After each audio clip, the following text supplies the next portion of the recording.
Give and Take, written by Adam Grant, summarized by Audiobook Time. Give and Take by Adam Grant explores the dynamics of success and fulfillment through the lens of how people approach interactions with others. Grant categorizes people into three broad groups: givers, takers, and matchers. Givers: these individuals are inclined to help others without expecting anything in return. They contribute to others' success and well-being, often creating positive networks and fostering collaborative environments. Takers: takers prioritize their own interests above others and often seek to maximize personal gain in interactions. While they may achieve success in the short term, their self-serving behaviors can lead to negative consequences in the long run. Matchers: matchers strive to maintain a balance between giving and taking. They operate on the principle of reciprocity, expecting that favors and resources will be exchanged in equal measure. Grant explores how each of these styles impacts individual success and overall group dynamics. Contrary to conventional wisdom, he argues that givers can achieve high levels of success, provided they learn to protect themselves from being exploited by takers. By fostering a culture of giving and encouraging generosity within organizations, individuals and teams can unlock their potential for innovation, collaboration, and success. Throughout the book, Grant shares compelling stories, research findings, and practical strategies for cultivating a giving mindset while navigating the complexities of interpersonal interactions. Give and Take challenges readers to rethink their approaches to success and offers insights into how generosity can be a powerful force for personal and professional growth. Give and Take offers a research-backed view of what makes some people successful, and others less so. Adam Grant shows how reciprocity and success are linked, and that helping others ultimately drives our success. Success at work can be attributed to passion, talent, hard work, and luck. However, there's a missing piece to this puzzle. Organizational psychologist and Wharton's youngest tenured professor, Adam Grant, shows that our success depends on how we interact with others and bases this on his pioneering research. Grant shows that at work, people tend to operate as what he calls takers, matchers, or givers. Takers strive to get as much as possible from others, matchers aim to trade evenly, but givers are the rare people who contribute without expecting anything in return. Which of the three reciprocity styles of interaction have the most success in the workspace? Surprisingly, it's the givers. Although some givers can be exploited and burn out at work, they can also achieve extraordinary success across a wide range of industries, more so than matchers and takers. Grant concludes that ultimately, givers take all, but not just any givers, the strategic givers. So, if you've got the gift of the giver, but find your candle is burning thin, then this book teaches you how to give and still get ahead. In addition to his science-based approach, Grant offers practical advice on developing this attribute. We'll briefly explore the three reciprocity styles. We'll also examine the importance of giving on our own terms, and why givers either lag behind or leap ahead. The significant insight is that although nice guys can finish last, they can also finish first. Generosity matters, but being generous isn't synonymous with being selfless. Strategic givers are thoughtful about how, when, and who they give to. Ultimately, they understand that every no frees them up for a yes that matters most. Where do you fall on the generosity spectrum? You're at work, and someone interrupts you. Sorry, can I ask a quick favor? What's your first thought when you hear this question? Is it, what's in it for me? Or are you more the quid pro quo type, who thinks, I'll help you if you help me? Perhaps you're simply happy to help, with no strings attached. It turns out that our answer to this question reflects our reciprocity style, which is the way we tend to approach our interactions with others. According to Grant, there are three types of reciprocity styles: givers, takers, and matchers. Takers are self-protective and adopt the "what can you do for me" mentality. They put themselves first, and aim to tilt reciprocity in their favor. Helping is a strategic move, where the benefits to themselves outweigh the costs. Matchers are fair and balanced, and believe in an even exchange. They believe success hinges on reciprocity and aim to give and receive in equal measure. Givers are the less common of the three reciprocity styles. They help out whenever they can, and their motivation comes down to altruism. Ultimately, they believe that only kindness matters, so they give without thinking about what they will get in return. These styles are fluid states though, and we may shift our style to match the roles and relationships in different contexts of our lives.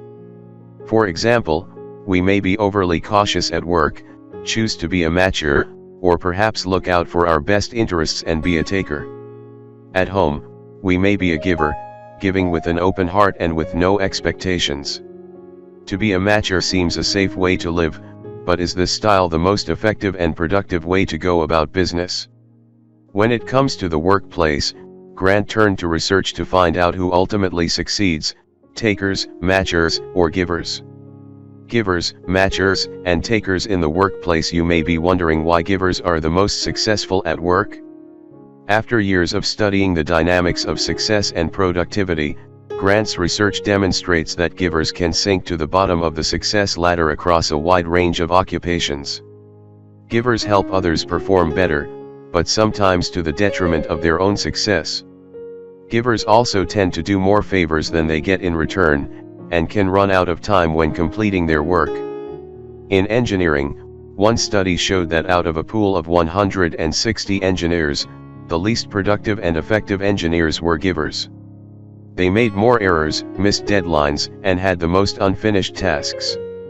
A Belgian study of more than 600 medical students showed that the students with the lowest grades had unusually high scores on giver statements such as, "I like to help others," and "I anticipate the needs of others." One study shows that takers earn 14% more money than givers. If givers are likely to be bottom of the success ladder, are matchers or takers at the top? Actually, neither. It turns out the medical students who scored the highest grades also reported to give the most. And engineers with the best performance reviews were those who gave the most. Grant's study looked at salespeople in North Carolina, and found that the least productive salespeople were givers, but so were the top performers. Givers at the top averaged 50% more annual revenue than the takers and matchers. All three studies point to one surprising pattern. The worst performers and the best performers are givers. Takers and matches are more likely to land in the middle. Research shows that takers quickly develop a reputation for putting others last. For this reason, they seldom succeed in building strong relationships and networks. Givers come out on top, because people trust and support them as they add value and enhance the success of those around them. Givers succeed because out of the three interactive types, they form strong, trusting relationships that benefit them in the long run. According to Grant's research, being a successful giver comes with many perks. Giving forms more robust relationships, increased happiness, and better performance at work. There's just one problem. Research also shows that while some givers thrive at work, others burn out. What separates givers at the top of the success ladder from those who get steamrolled, burnt out, and left behind? The answer is simple. Givers who succeed in the workplace aren't selfless, they're otherish. Meet the otherish giver. What distinguishes givers who experience success from those who barely get out of the starting blocks? Though they share the same reciprocity style, not all givers give in the same way. Many people avoid being givers in the workplace for fear of being doormats, who are too empathic, trusting, or timid. Selfless qualities can stunt a giver's path to success. Selfless givers say yes to every request and drop everything at the drop of a hat to be of help. But the cost of being selfless all the time means they tend to fall behind on their work. Well, hello there, burnout. However, the opposite of selfishness isn't selflessness. We can look after ourselves and do good for others. Grant says, many people confuse being nice with being helpful. A successful giver says, I don't have to say yes all the time, I'll give when I can have the greatest impact, and I won't let it interfere with my productivity. Grant's research illustrates that successful givers aren't just more other-orientated than their peers, but are also more self-interested. They value the greater good, and they value their own needs and interests. They're both altruistic and ambitious. In other words, otherish givers are strategic about their giving. While they're just as much givers as the selfless givers, they've learned to navigate a world with matchers and takers successfully, so others don't take advantage of them. This ability to add themselves to their priority list prevents them from generosity burnout. Selfless givers might be more generous, in principle, because they're constantly elevating other people's interests ahead of their own. However, grants data and supporting studies show that selfless givers are actually less generous in the long run, because they eventually run out of energy. They run out of time and lose their resources because they don't take enough care of themselves. According to Grant, being otherish means being willing to give more than you receive and being able to keep an eye on your own interests in the rearview mirror. The key takeaway is that we can give and get ahead. However, to do so effectively, we need a few tricks up our sleeves. Let's explore how we can set boundaries for how, when, and who to help. Specialize favors. It's essential to give in ways you find enjoyable, and focus on recipients whose well-being matters to you. Does giving deplete or energize you? Grant notes one study where people were asked to give every day for 2 weeks, and document both what and why they gave. When participants felt that what they offered was of value, and to whom they gave mattered to them, they felt energized. On other days, where they gave from a place of duty or obligation, givers felt drained. Giving can either recharge or zap our batteries. When we give out of a sense of purpose and enjoyment, giving can energize us. But, when we give out of a sense of duty or obligation, we can feel depleted. We can be thoughtful about how we give. If we align our giving with our interests and skills, giving can feel less stressful, and we may feel more valuable. According to Grant, successful givers tend to be specialists rather than generalists. They focus on giving in a particular way they feel is aligned with their interests and expertise. Look at how you've been helping others over the past few days, months, and even years. What have you enjoyed? Where can you say, I really made a difference here? Look for patterns. Notice what aligns with your skill set. Analyze what you're most frequently being asked for. What needs and contributions are taking up your time, and how can you align them with what you're good at, and where your contributions are most needed? Adam Rifkin, according to Fortune magazine, is the world's most influential networker. According to Grant, Rifkin, a software developer in Silicon Valley, built his network slowly through small gestures and acts of kindness. However, he gives in ways he finds enjoyable, and this is through connecting people. He has an extensive network and can introduce individuals who might benefit from meeting one another. Rifkin continually scans his online communities to connect engineers and entrepreneurs with business people in larger companies. Not only does this have high value for others, but it comes at a low personal cost to him. Arranging an introduction takes Rifkin less than 5 minutes to complete. This brings us to the next trick. Can you pay it forward in 5 minutes? Pay it forward with the 5-minute favor. Our author's favorite strategy is the 5-minute favor, which he learned from Adam Rifkin. A 5-minute favor is exactly what it says on the tin. It's small ways we can help out that take 5 minutes or less.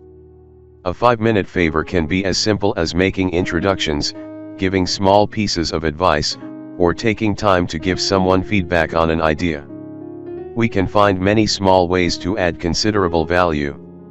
There's just one problem: small 5-minute favors spread across our work week can be distracting, and make it hard to judge whether we're actually helping. Grant's solution is to batch favors, rather than spread them out. Our author cites a study of people who performed 5 random acts of kindness every week for 6 weeks.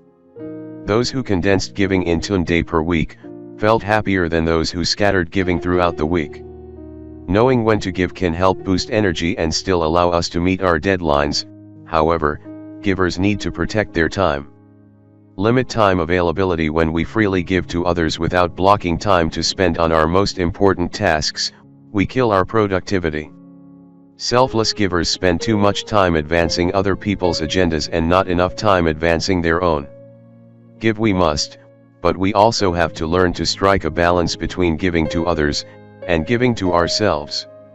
Otherwise, Grant says, we miss deadlines and stay at the bottom of the success ladder. Grant's suggestion is to limit the time we make available for others' needs. He studied a team of engineers who were tasked with creating a laser printer under tight time constraints.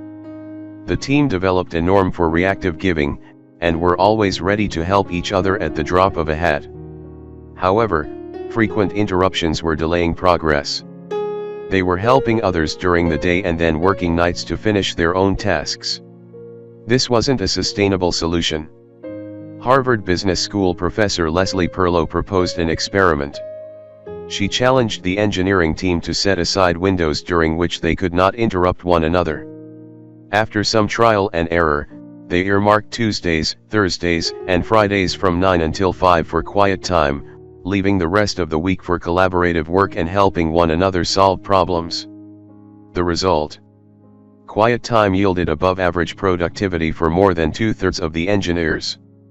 3 months later, the team was able to launch the laser printer, right on schedule. Bear in mind, it was only the second time in the history of the division that a product had launched without delays. The vice president credited the quiet time as the reason for the team's success. Being an effective giver isn't about dropping everything, at any time, for any person. It's making sure that the benefits to others don't outweigh the cost to ourselves. Finally, let's look at why it matters who we give to.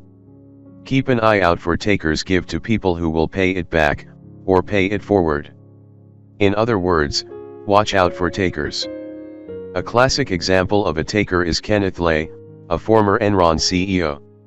Apart from taking out loans that crippled the company, he sold off $70 million in stocks in a well-timed effort to take care of himself before the company went bankrupt.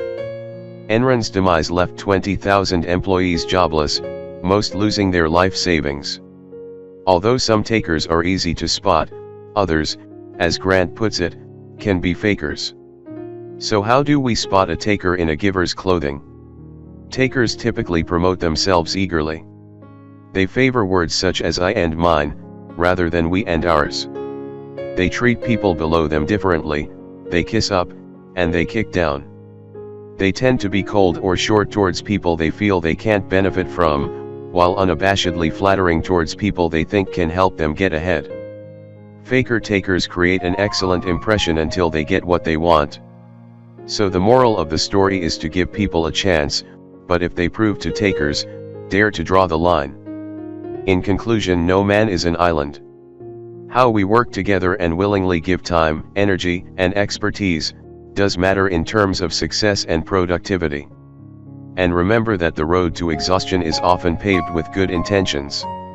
Generosity without reciprocity can also lead to burnout, so while we shouldn't underestimate the power of generosity, the challenge is in how we give.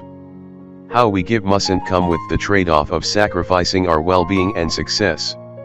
In this landmark book, Give and Take, Grant suggests practical ways to become a strategic giver. To give and still get ahead, we need to be more intentional about how, when, and who we help. Grant advises us on adopting a more flexible reciprocity style and using a matcher style at times, especially with the taker. However, what makes his work revolutionary is that he shows us that altruism matters and plays a significant role in determining our success. Now that we know that generosity is key to workplace success, how can we use our next 5 minutes? And, most importantly, how can we make sure that the nice guys always win? As we conclude this journey through the landscapes of giving and taking, let us remember that our interactions with others shape not only our own destinies but also the fabric of the world we inhabit. In a society often driven by self-interest, the act of giving may seem counterintuitive, even risky. Yet, as we have discovered, it is through giving that we unlock the true potential of human connection and create pathways to collective success. Let us strive to be givers, not out of naivete or blind altruism, but out of a deep understanding of the power of generosity to transform lives and communities. Let us learn from the stories of those who have dared to give without expectation, who have redefined success not just in terms of personal achievement but in terms of impact and meaning. As we navigate our own journeys, may we embrace the wisdom of giving and taking in equal measure, recognizing that true success is not a solitary pursuit but a collaborative endeavor. Let us build bridges of trust and reciprocity, cultivating cultures of generosity that uplift and empower all who cross our paths. In the end, let us remember that the measure of our lives lies not in what we take but in what we give.